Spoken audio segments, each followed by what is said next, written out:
Hello everybody and welcome. I'm your host Captain Awesomeness, and today I'm not racing on my go-kart. So what's going on, you ask? Smart question. Here's the deal. So Racing Corvettes, the team captain Reiner, unfortunately is unable to race today at all. So I offered to actually race on his behalf on this kart.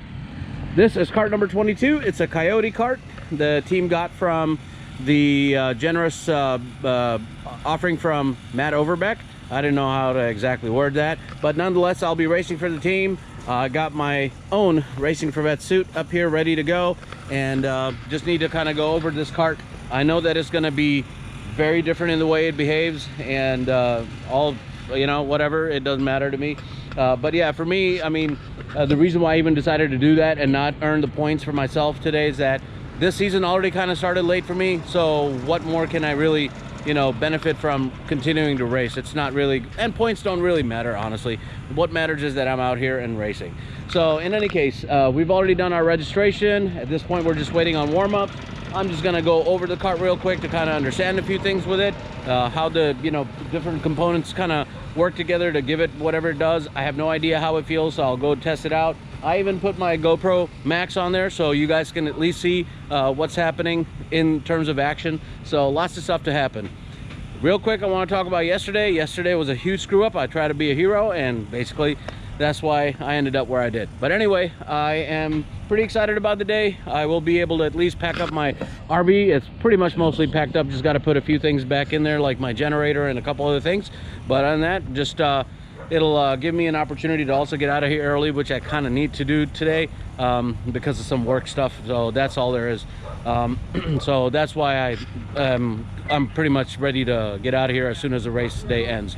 So anyway, that's all I got for now. Once warm-ups happen, you know, I'll be letting you guys know how things are going. Hopefully it won't be as chaotic as yesterday was. There are a bunch of other problems that had happened, but I'll talk about that at the end of the day. I typically don't post warm-ups, but I kind of want you guys to check this out real quick.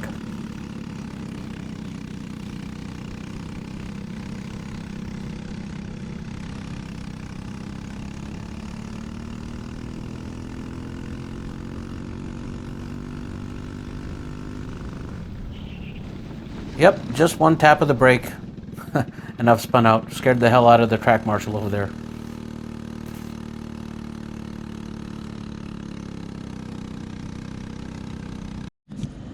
Well, lesson learned, right? This is why practice happens, or warm-ups for that matter. If you're on a kart that you don't know anything about, that's the opportunity for you to kind of figure it out, how it feels and all that, and go for it. So number one thing is, yes, the brakes are really touchy. So I'm gonna need to work on that, and I need to fix that fast. Like, I need to adapt and overcome it. The other thing is the kart kind of feels, you know, in terms of setup, very different from what I'm used to. So it gave me a little bit of a problem with the complying, and then the engine, I think, has some kind of issue. I feel that it takes forever for it to recover. It's not the gear, it's not the clutch, but the engine itself. As soon as you get back on the gas, you can tell that it has a delay, and then it delivers power. Then the other part is the pedal placement. The brake is good, but then the gas pedal, it requires for my foot to really stretch out there, so my butt is literally sitting on the front of the seat so I can reach it, which is just wrong. But it is what it is. I volunteered to help the team out, so I just got to deal with it, got to tough it out. So I'm not going for a second warm-up, but when qualifying comes in, I hope to keep what those lessons are that I learned and try to be as good as I can. I know that I'm about 8/10 off the fastest guy, Randall Potter, right there.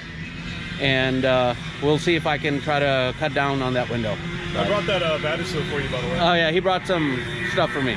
I'm gonna only say that. I'm gonna have to edit out everything you say, dude. Kids watch this. But anyway, I'm gonna wait for qualifying, which will happen after the drivers meeting. So we'll give you a heads up as to how things are going after qualifying. All right, I'm just gonna show you real quick how qualifiers went. I just want to highlight the main point here. I felt a lot more comfortable, but I wasn't exactly 100% confident. I'm only going to show you really 2 laps. It was rather uneventful, but the thing is, I definitely was driving a lot slower. The Coyote is a whole different thing. The setup is very different than mine, but that's probably because Reiner is the one that drives this, and his preferences are not the same as mine. And I spent more time just trying to get more familiar with the go-kart than actually trying to be fast. I rotate the camera just for you guys to see how Ron Swift makes an easy job of passing me as we come through turn 1, and before we make it to turn 2 here, he's already passed me.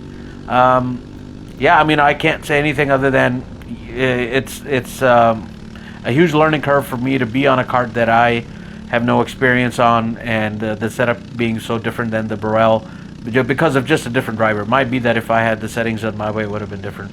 But again, I really didn't have anything significant to show other than I did qualify, even though I didn't qualify well. What kind of nonsense we got going on here, man?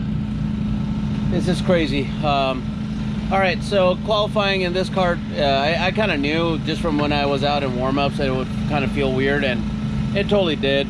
But you know, it's not easy for me to adapt that quickly to a kart that just behaves very differently. One of the things was the brake, as I mentioned, is very sensitive, and when you're exiting turns, it behaves very differently than my kart. Like, it wants to kick out the rear. So trying to keep it under control was the struggle, but at least I stayed on track, unlike the first warm-up. But eventually, you know, we'll see how things work out when you're actually competing with somebody.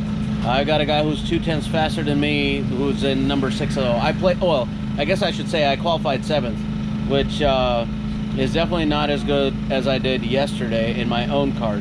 So it is what it is.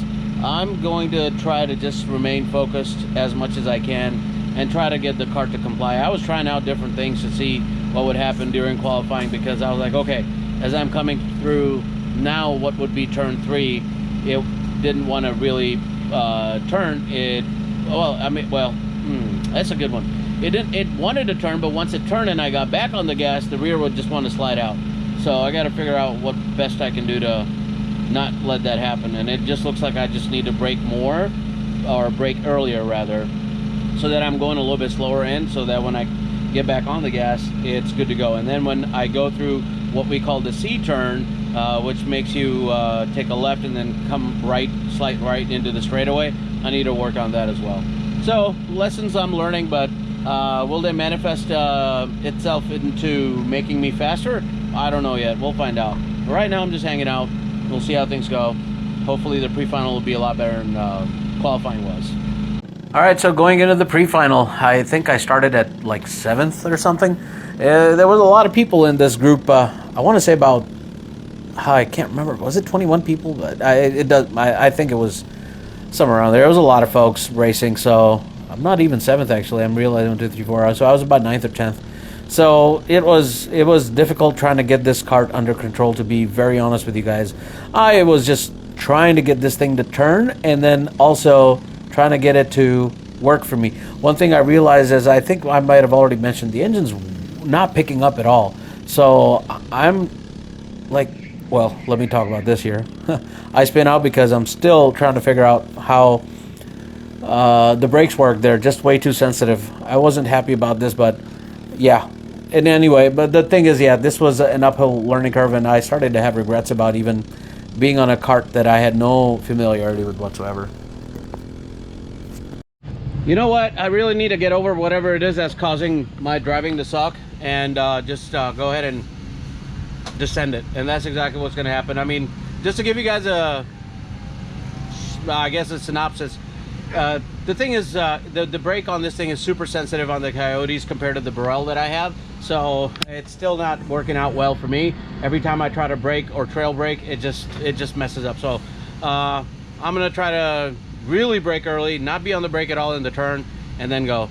And hopefully that'll at least keep me on track, because I'm kind of getting a little over, or rather a little sick and tired of this nonsense. So final race coming up. It'll be a 12-lap race, and I gotta start from the back, it looks like. So I guess the good part is this will kind of also challenge my ability to pass people, and that's something I actually like. So even if I don't place well, at least I can, you know, just kind of have fun trying to, you know, get around people that are slower than me. So I'll take it as a opportunity for learning. So that's exactly how it will be.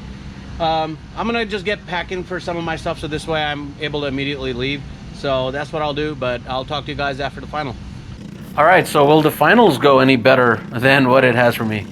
Well, first of all, the launch didn't go so well because 67 for some reason took forever to take off, and look at that gap he had in front of him. So I'm like, what are you doing, man? Made me brake for no reason, and here I am now having to fight a longer battle. I'm almost dead last. I think I have Tim Douglas behind me, but I think that's because he actually was supposed to be in front of me, but he said, no, you get ahead of me. I know you're fast. So that was that. So thank you, Douglas, or Tim, for that. Anyway, look at 67. Just spin out for no reason. I don't get what happened there. But, okay, whatever. I'm now behind 72. I've raced with him several times. He's, I don't know what to say. I mean, I'm not trying to say anything negative about him, but look at what happens here. He's like changing lanes. I don't get what he was doing there. You cut in just to stay in there, and then all of a sudden you go out, and now you're cutting me off in turn one. So I bump him a little bit from the back, but then I'm like, okay, let me find the right opportunity to pass him, and I'm like, yep, I got to get into turn two before him, and I do. I get on his inside, and then, yeah, murder she rode, basically. I get past him, and now I'm just focused on the crowd in front of me. 67, as you see, still there with that yellow flag coming up. But really, the rest of the race was uneventful. I did not catch up with Jennifer, who was right in front of me in number 357. Basically, at some point, I get pretty close to her, but that's about it. I mean, nothing changed in terms of position, but really wanted to show you guys that I was working, but I just also was not pushing as I should be. I was just simply too scared because of how all of my day went. I really did have a big regret for getting on a kart that I had no knowledge about, like I said already. So anyway, yeah, I just wanted to say that, yeah, the rest of the race was uneventful. This is the closest I got to, oh, sorry, not Jennifer, but number 5, who was in front of me. I did pass them, but that was about it.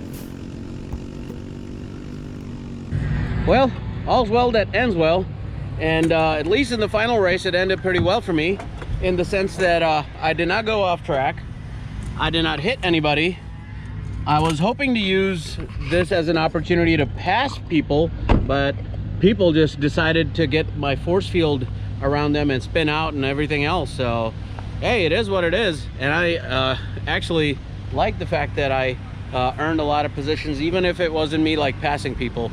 And towards the very end, as I said, I just didn't want to really take the risk. It's not my kart. All in all, great day, even with all the gremlins that I've been dealing with my friggin' RV and all that. So I'll tell you what's been going on with the RV, right? Here's the deal.